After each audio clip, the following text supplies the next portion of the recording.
Happy Sunday and welcome to the Public File. I'm Doug Thomas, and my guest for this segment is Cheryl Keller. She's the president of the Placer County Association of Realtors. Hey, I've heard of you guys. Matter of fact, I'm a member.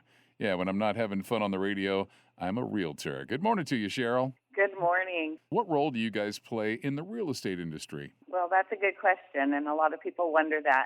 The Placer County Association of Realtors, our association likes to elevate the industry for our members and for their clients. It trickles down to our clients, and we also serve our community and try to enhance the realtor image and advocate for the real estate industry. Yeah, absolutely. I know that's one thing. You got a lot of people that buy and sell real estate, but realtors, we've got a code of ethics and we take it to the next level. We are held to a higher standard, absolutely. Right. What did PCAR do early in the pandemic to make sure real estate would be classified as essential? That's a great question. Placer County Association of Realtors was actually very instrumental in helping realtors throughout California become essential. And, that was really tough times when we weren't considered essential. And our association got together and wanted to figure out how we could look out for our members so that they could continue during the pandemic to service their clients without breaking the law, because clients still wanted to buy and sell homes. And many of them had to move for one reason or another. Sure. During that time. Nothing really stopped for them. The pandemic didn't slow people down from still wanting to buy and sell homes.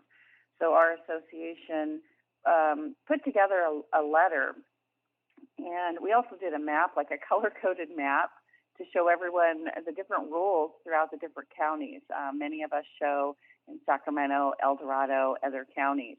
So we had a color-coded map of what was allowed and wasn't allowed for our members, and we wrote to the health officials letting them know that the California Association of Realtors had really gotten together and responded quickly with forms to protect buyers and sellers, and so that we could continue to work and be considered essential.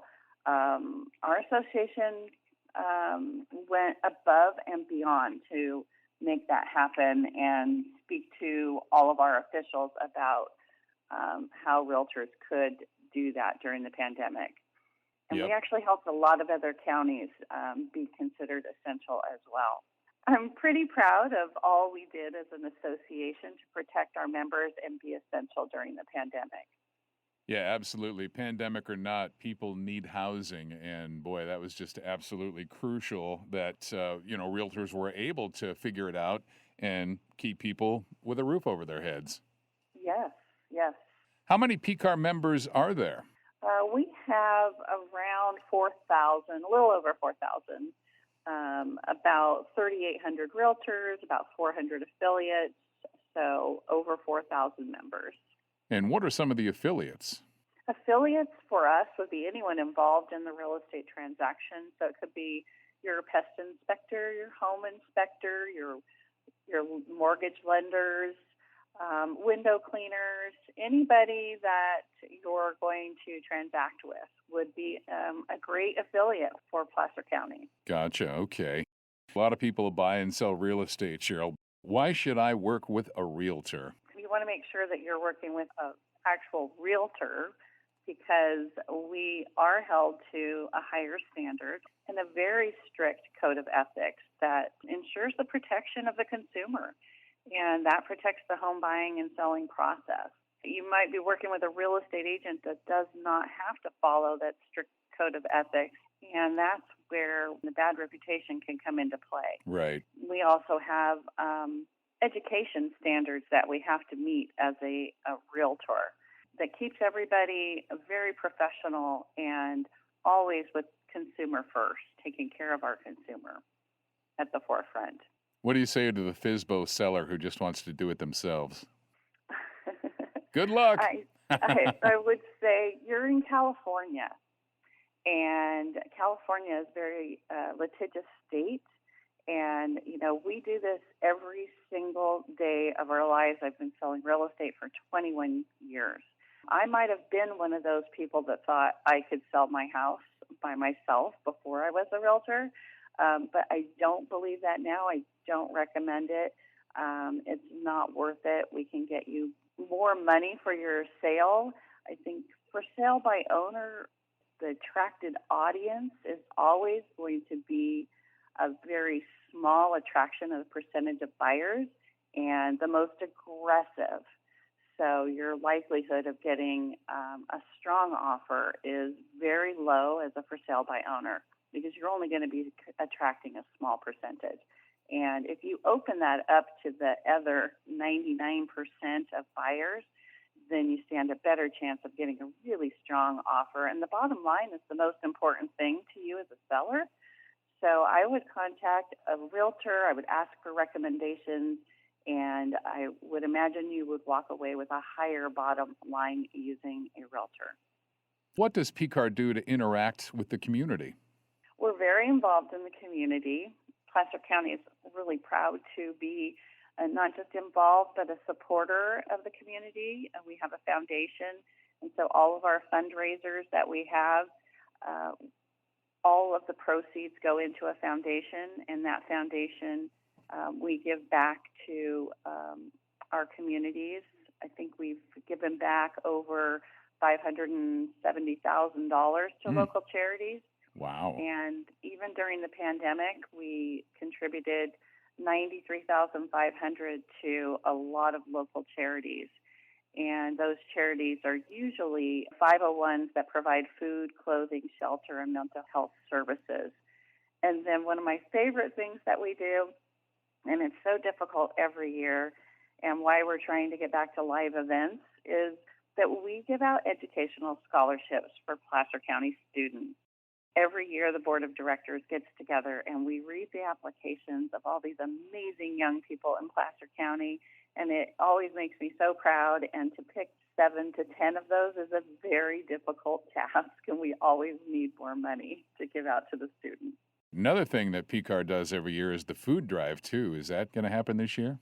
Yes, actually, it happened last year, too. It's just that we did it a little differently. We donated. Right. We had people just donate online. So, yeah, some of the big events that are live and in person are the ones we're trying to get back on track. But we did try to fundraise the best we could last year.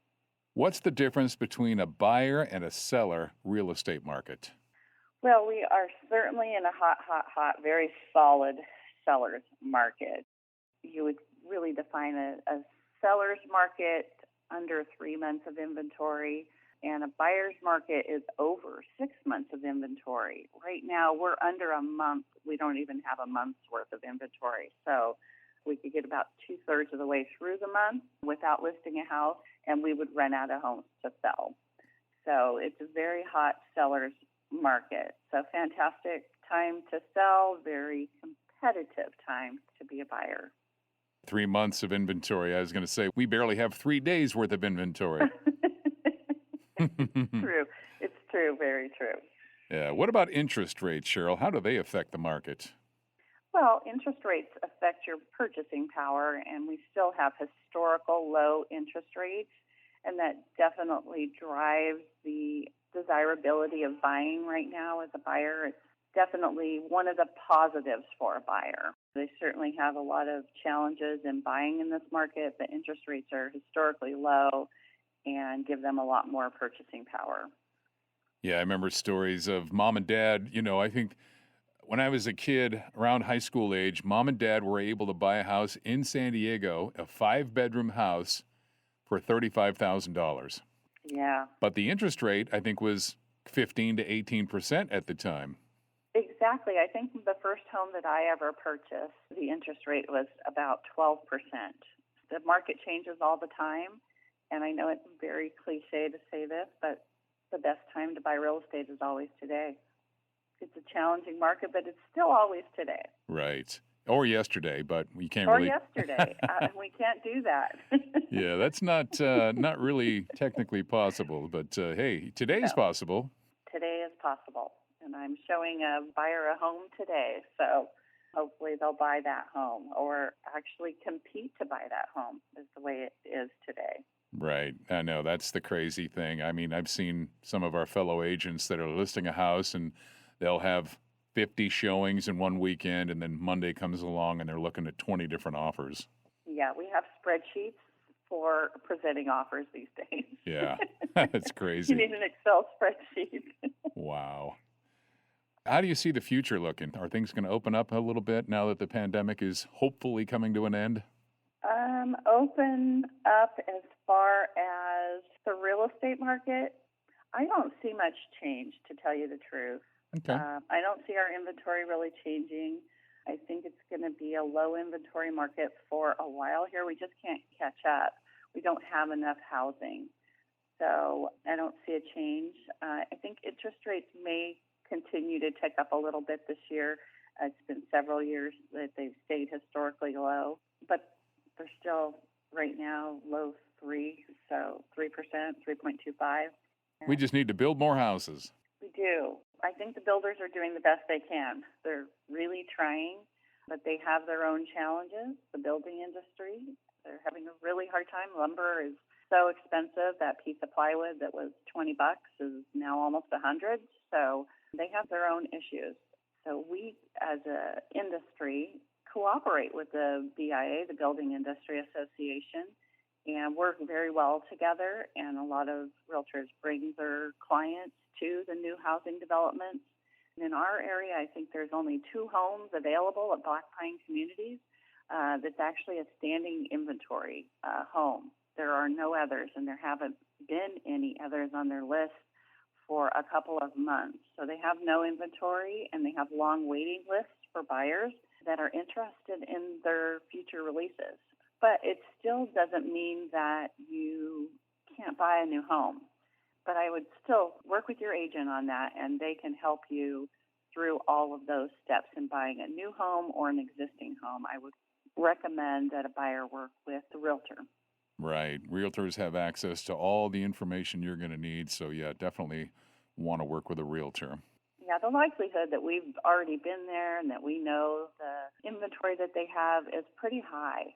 They can show you both new and existing and give you the pros and cons of both and the ins and outs of each situation. You're listening to The Public File. I'm Doug Thomas, and my guest is Cheryl Keller. She's the president of the Placer County Association of Realtors. You're the local affiliate for the California and National Association of Realtors. And one reason I'm proud to be a realtor is that everyone needs to follow the law. Realtors take it to the next level with our code of ethics. Placer County and Greater Sacramento are one of the hottest move-to destinations in the country right now. Why is that, Cheryl? Placer County is beautiful. One thing we all learned in the pandemic is how important home is and where you live and, how we're spending these precious hours in every day.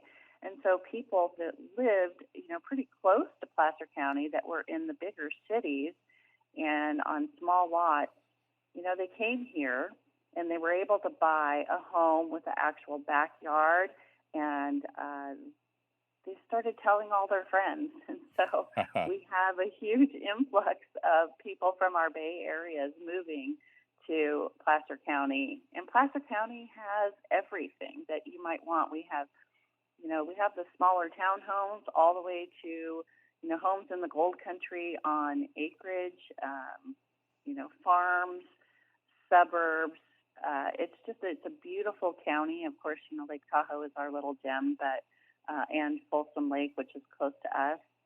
But it's a very desirable area to move to. And when you've been in a city and not able to have a bigger home or a backyard for your family, and you move here, you start telling all your friends, and it grows. And this has been happening in our area for a long time, but especially during the pandemic.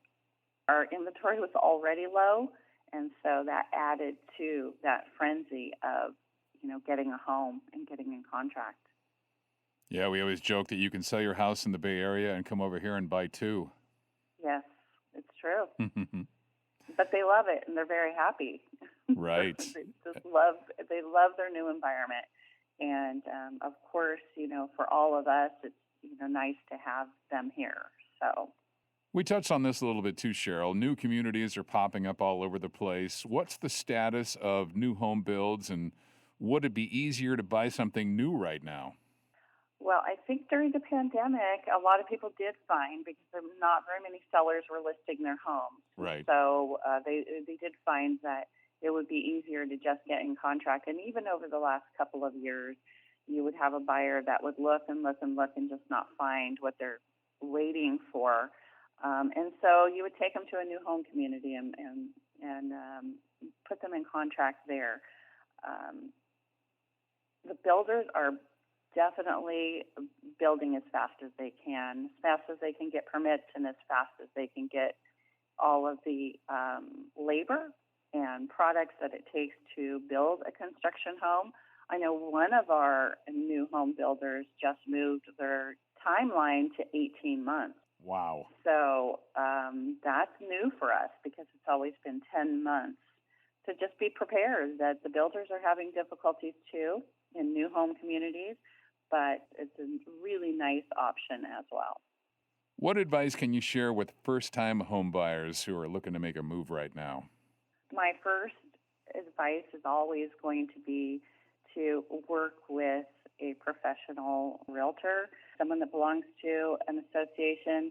The reason you want a good agent is because they're going to hold your hand through the transaction. They're going to educate you.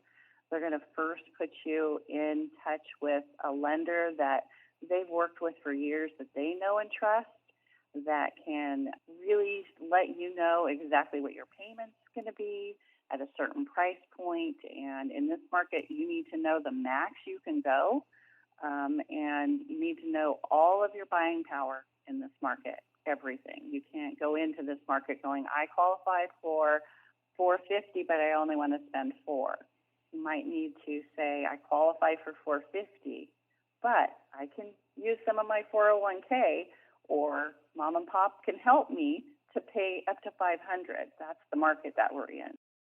So they have to start with aligning themselves with an excellent realtor, and that realtor will help them get the lending approval they need, the education they need, because right now sellers are getting so many offers. Oftentimes it's not really what you would call a bidding war, because they're not always countering.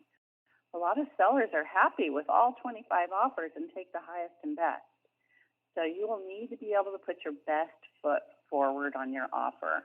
And you're probably, as a buyer, going to have to pay more than you want to. And it may take a couple of losses to realize that your agent is really giving you very sound advice. It's just the state of the market that we're in, that it's highly competitive because our inventory is so low, and so your bid has to be very, very competitive. We've seen offers going sometimes above 50 to 75 to, I heard of one in Auburn that went a couple $100,000 over asking. So Wow. you need to be prepared to be very competitive. Wow. And to have fun, because, you know, at the end of the day, you want to be that person saying, we got it, we got the house. That's the most important thing. You might have to work a little harder during this market, and, you know, just you have to learn how to make your offer stand out. Absolutely. Before I got into real estate, I had absolutely no idea how it worked, And so, yeah, and that's the key is you definitely have to work with a licensed realtor to actually find out how it works. And one of the first things when I got into the industry was my broker said, hey, you need to have your vendor list. And I thought, what the heck is that? But yeah, your vendor list includes everybody from, like you said, a mortgage professional, photographers. You've got everybody involved. What kind of inspectors you're going to need and all that good stuff. So, yeah, I mean. Absolutely. It's so important to a smooth transaction. And as you and I both know, I'm not sure there is such a thing as a smooth transaction. They're all different, every single one of them. But we, as real estate agents and professionals, we try to make it as smooth as possible, and try to avoid any bumps in the road with all of our expertise and knowledge. I always like to say no secrets and no surprises. And Yes. and there's nothing quite like the feeling of handing over the keys to your client on a brand new home. It's the best. And it's the best. It's the best part of our job.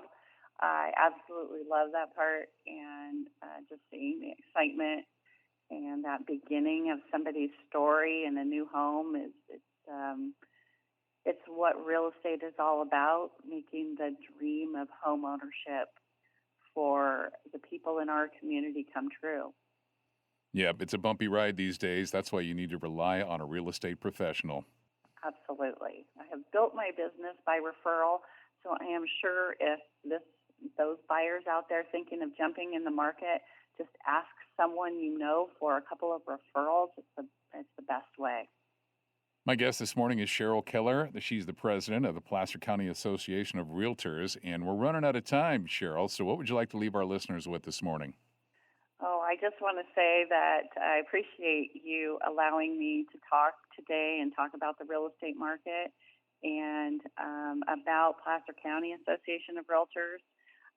We are, like I started our conversation, our association wants to work to elevate the industry, and we're dedicated to our community that we all work and live in, and we want everyone who wants to be a homeowner and happy buyers and sellers. Absolutely.